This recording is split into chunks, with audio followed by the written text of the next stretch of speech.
EA Sports. It's in the game. I got loyalty, got royalty inside my DNA.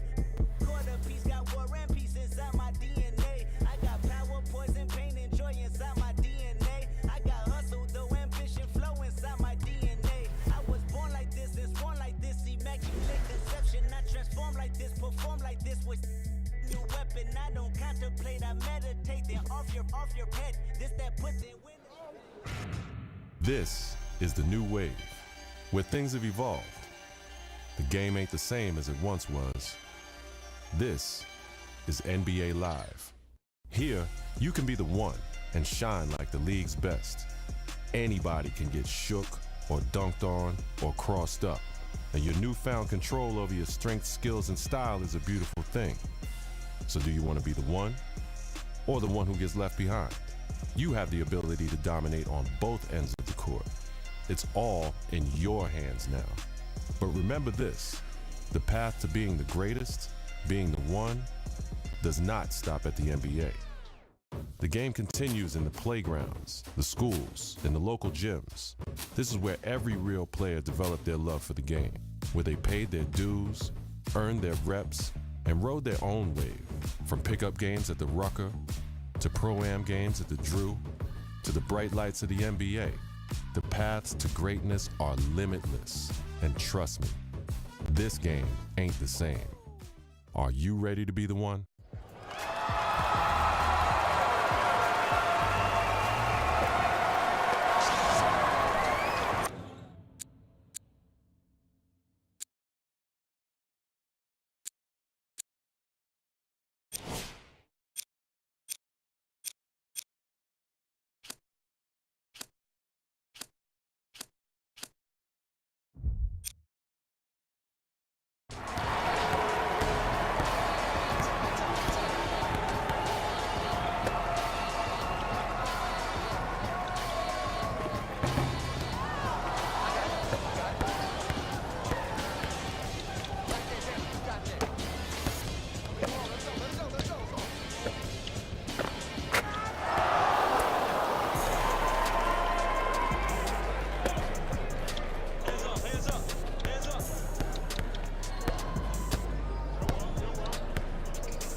you see the difference?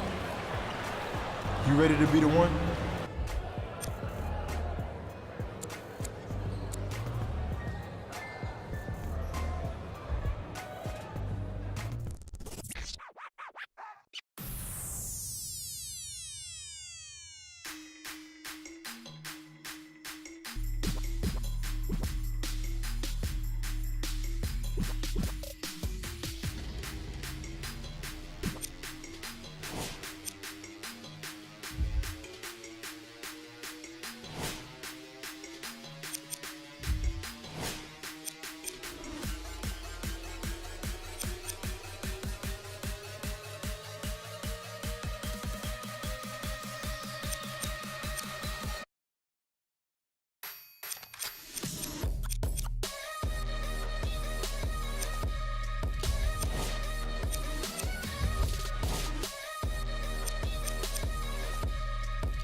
Yeah, want me back. I know they want me back. I see them down and out.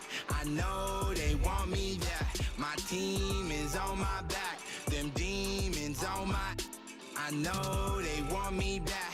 I know they want me back. Yeah, want me back. I know they want me back. I see them down and out. I know they want me back. My team is on my back. Them demons on my. I know they want me back. I know they want me back. Yeah. They don't wanna see me love me no more. They don't wanna see me off the EBT. They don't wanna see me feed the team no more, no. Look in the eyes. They tell me so many lies. They ain't got the shine. They ain't trying to see me with mine. Blind. Like millions of other kids, you dreamed of one day being in the NBA. You wanted to be a star. And someday, to rise above and become the greatest to ever play. You dreamed of being the one. But the road to stardom is never easy. There are obstacles, injuries, and disappointments. Adversity is universal. It can happen to anyone at any time. And one day, it happened to you. You went from being a guaranteed lottery pick to a kid who may never even play college ball again.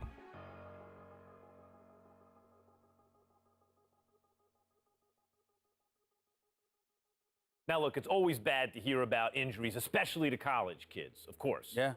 But Stephen A. Smith, this one is particularly disheartening because we are 2 weeks into the season and one of the top NBA prospects in the country goes down potentially with a season-ending injury, a knee injury. That's a killer. I couldn't agree more. When I heard he was carried off the floor today, all you can do is find yourself hoping that he'll make it back. That's the bottom line. But my heart goes out to him because I didn't expect this. This is a devastating injury. It's never good to have something like this happen to you. The team doctor broke the news. Torn ACL, sprained MCL, and a torn meniscus. Surgery was scheduled, but your game will likely never be the same. At the 2016 NBA draft, your name is still mentioned. Not as a prospect, but as a cautionary tale.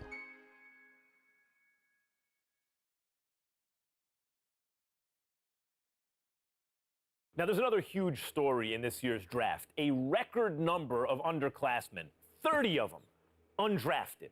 And I hope, anyway, that this is a lesson. This serves as an example to college players. I'm not talking about the ones who are genuinely one-and-dones, the guys you know are going to be lottery picks. I mean the rest of them. They're not sure shots. You're not sure they're going to be lottery picks.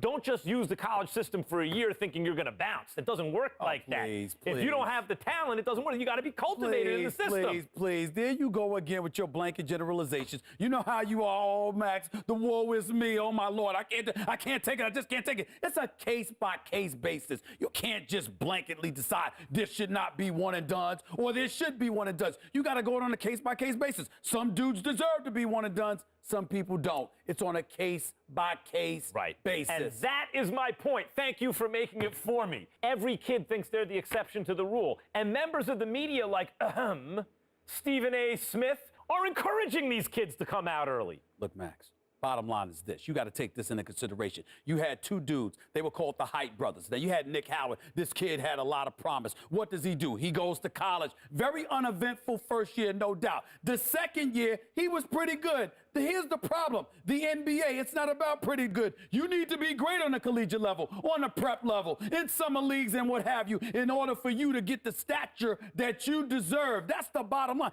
Pretty good ain't good enough to be that stud NBA. That's exactly my point.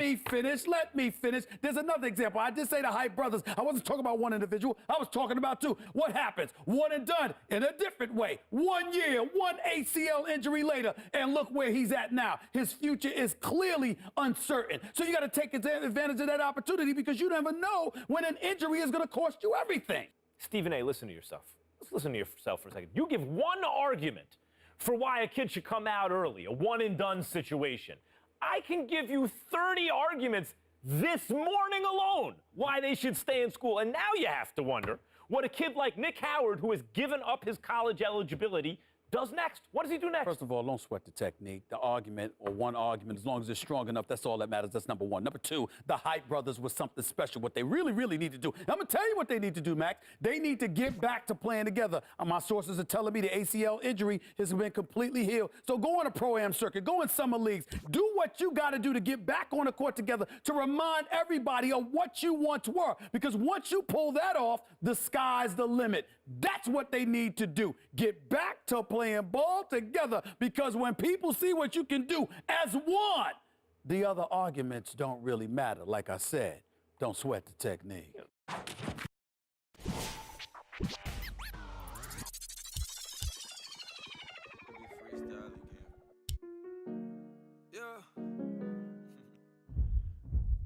Think they doing something.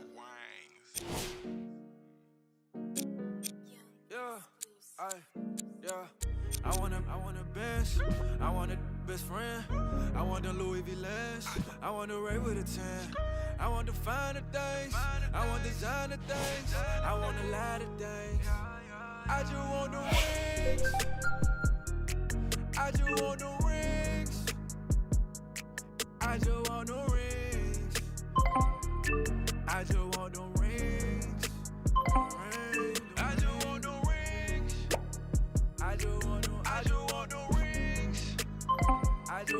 I just want the rings. I just want the ring. I want the Porsche and going back and forth. Don't got no remorse, I carry the torch. And for what it's worth, I won't get divorced. I want the ring like a Bron. I want the ring like I'm Draymond. I want the ring like I'm Red John. I want the ring like Neymar. It don't matter if we down by 4. Hit the game winner up in the 4th. I'm like Bill Russell up on the court. I just only want nothing more. Want a bed, dress in Dior. Just like Lior. I'm like Phil Jackson up in New York. I might go on a PGA tour. Yeah. I just want the rings, I want the rings. The rings,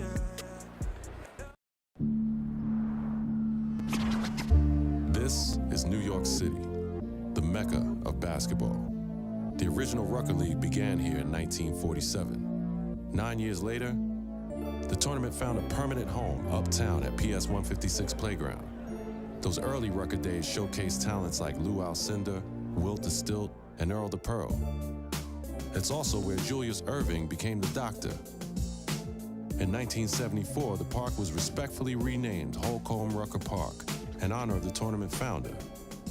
Now, many have influenced the growth of the Rucker since, but none more heavily than the late great Greg Marius, founder of the EBC.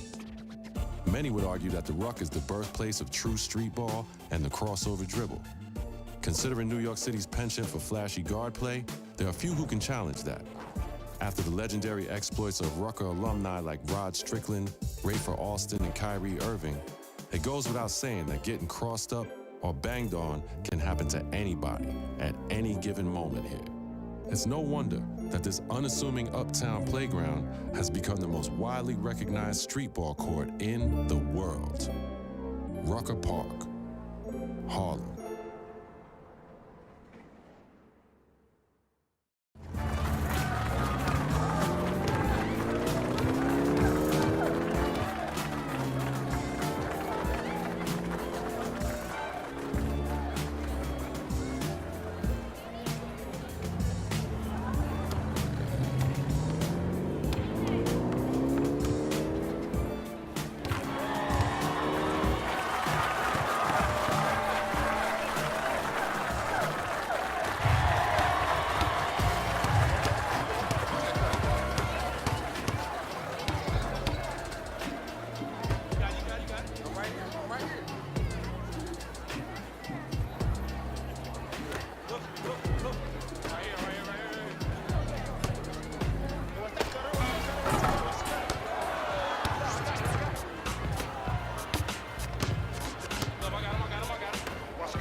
Chase.